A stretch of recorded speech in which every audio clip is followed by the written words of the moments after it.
let's go ahead and get into some best ball. Before then, a message from our friends over at Underdog. The 2022 NFL season may be over, but you can already draft for 2023 on Underdog Fantasy, the easiest place to play fantasy football. Right now, you can draft in Underdog's way too early best ball format in drafts against your friends and fellow RotoWire listeners. All you have to do is join a draft room in their lobby, draft the team, and that's it. In best ball, there's no waivers, no trades, and you get the best scores in your starting lineup each week of the season. Whoever has the highest scores at the end of the season will win some cold, hard cash. Just head to underdogfantasy.com, the App Store or Google Play Store. Sign up with the promo code RWNFL. And not only will you get your first deposit doubled up to $100, but we will also hook you up with a 6-month subscription to everything RotoWire has to offer for free. That's Underdog Fantasy, promo code RWNFL. All right, Mario. Today, our best ball topic is going to be talking some quarterback strategy. It kind of is an underserved. I feel like it's overserved as far as like general NFL discussion, but for fantasy, it can be a little bit like it'll all be fine. Like the curve flattens out after the first or second guy. Like it's all the same all the way to the 12th guy. But that wasn't the case this past year. The people that were of the opinion, and I'm speaking from my own experience, where it's like, oh, you can wait on Aaron Rodgers or Derek Carr. That didn't go well. That went really badly. In fact, that tanked some of my best ball teams on Underdog. So how are we doing it this year? How early is too early? Who in your mind is QB1 for first of all, and how often do you think you're going to employ that early quarterback strategy?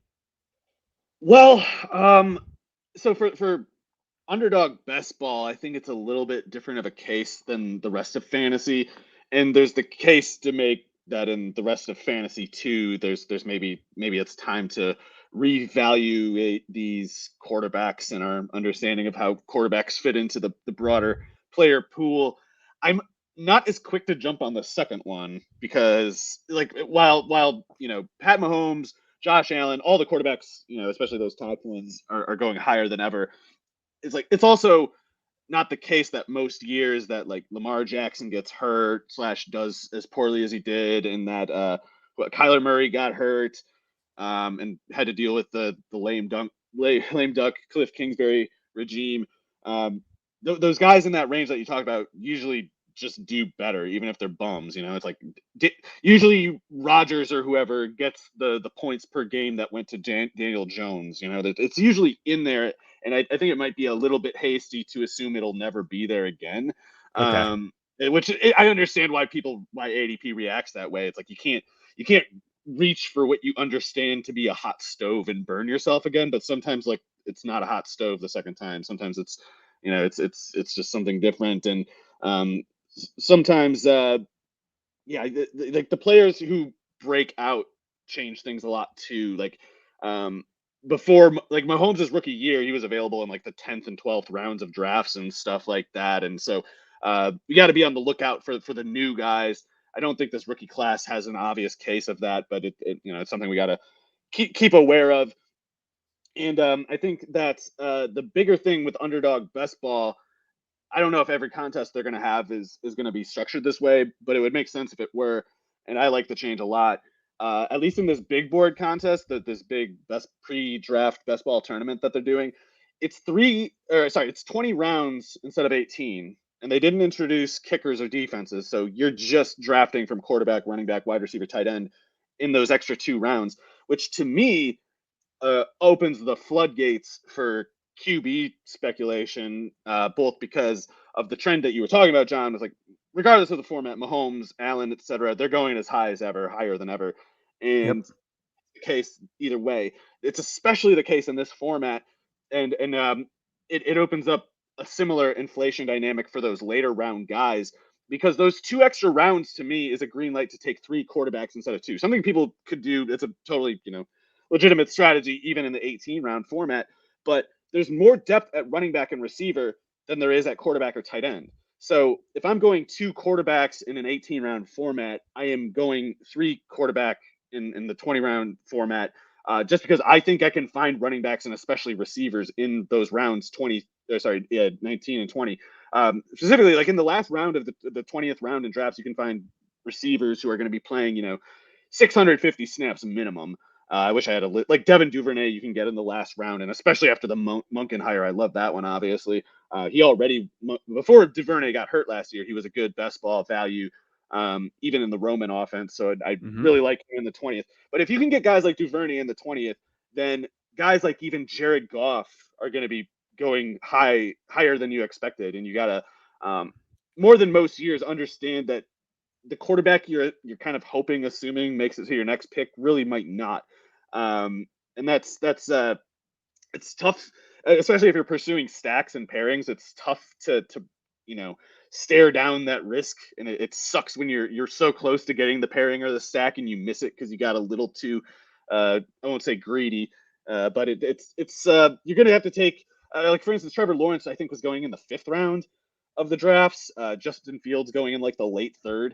The quarterback market is way more higher priced than ever in this format, and it makes a lot of sense because if you can't get Allen or Mahomes, then you can just get 3 starters and hopefully have somebody step up, and you won't pay the price that you would have in previous years at running back, receiver, tight end because you got 2 more rounds to pad those.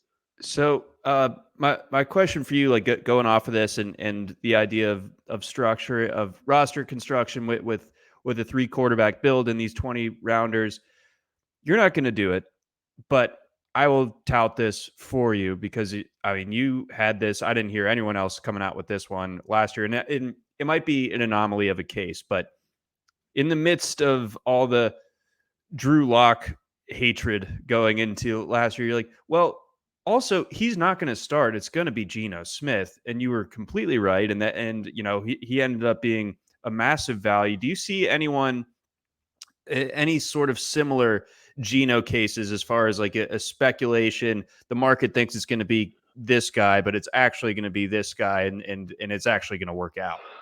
Well, that's tough to answer because while I thought Gino would start, I did not at all think he would do as well as he did, or No. else I would have had Tyler Lockett like 4 rounds higher in my rankings. But yeah, Gino did awesome. So he's very much in that category of guys who go surprisingly high. He's at the lower end, but in underdog best ball, you're gonna probably have to take him by like the I don't know 9th or 10th or something like that, which is crazy to think about from past years.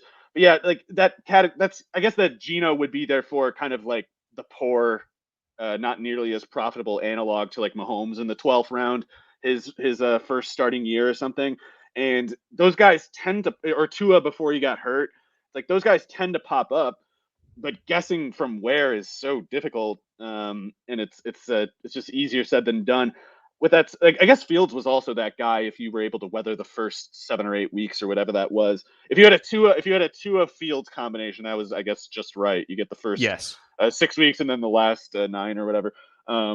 But that category, I mean, not to be like macabre or morbid, but I'm not convinced Tua plays again. So if there's going to be someone who's not currently going in like the top 10 rounds quarterback wise who could place that high, I think it's whoever would be his replacement in that event, just because like we already saw how favorable Tyreek Hill, Jalen Waddle, Mike McDaniel offense is. Like pretty much uh, anybody north of Skylar Thompson can run that offense. And if there's someone vaguely qualified who gets that call, I think they could do a lot of what Tua did last year.